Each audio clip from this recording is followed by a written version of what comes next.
नमस्कार, मी अर्चना. गावकडच्या रेसिपी या चॅनलवर तुमचं स्वागत. आम्ही छान असा कांद्याची चपातीचा झुणका दाखवणार आहे. तो कांद्याची पात, तर कांद्याच्या पातीचा हा भाग काढून टाकायचा, एवढा भाग काढून टाकायचा आणि हा भाग आहे तो बारीक असा कट करून घ्यायचा. कांद्याची पात अगोदरच स्वच्छ धुवून घ्यायची आणि हा जो कांदा आहे असा कट करून घ्यायचा, आपण वापरायचा आहे. इथं मुगाची डाळ अर्ध्या तासासाठी गरम पाण्यात भिजत घातलेली, तर अर्ध्या तासात एकदम पटकन भिजते. गरम पाण्यात जर भिजत घातली तर व्यवस्थित भिजलेली, तर पाणी काढून घ्यायचं. आता हे सगळं डाळ सुक्कीच अशी मिक्सरला बारीक करून घ्यायची. भांड्यामध्ये तेल टाकायचं, यामध्ये मोहरी, जिरे, पातीचा कांदा गॅसच्या मोठी ठेवून व्यवस्थित असा परतून घ्यायचा. तो कांदा व्यवस्थित असा मऊ पडलेला, यामध्ये लसूण असा उबडधबड बारीक केलेला असं परतून घ्यायचं. गॅसच्या कमीच ठेवायची.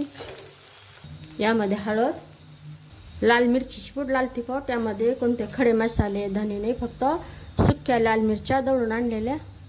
थोडंसं नुसतं मिक्स करून घ्यायचं. यामध्ये पात टाकायची, मिक्स करून घ्यायचं. यामध्ये आता ही मुगाची डाळ बारीक केलेली मिक्स करून घ्यायची. यामध्ये चवीनुसार मीठ, त्या व्यवस्थित असं सुक्क होईपर्यंत परतत राहायचं. हे व्यवस्थित असं सुक्क झालेलं आहे. एकदमच सुक्क बनवायचं नाही, थोडंसं राहू द्यायचं. गॅसच्या एकदम मंद आहे, मंद आचेवर काही सेकंद फक्त एक वाफ येऊ द्यायची. झाकून काढायचं, गॅस बंद. खमंग असा कांद्याच्या पातीचा झुणका तयार झालेला. सध्या कांद्याची पात भरपूर येत आहे बाजारात, हेल्दी आहे, एकदम टेस्टी आहे.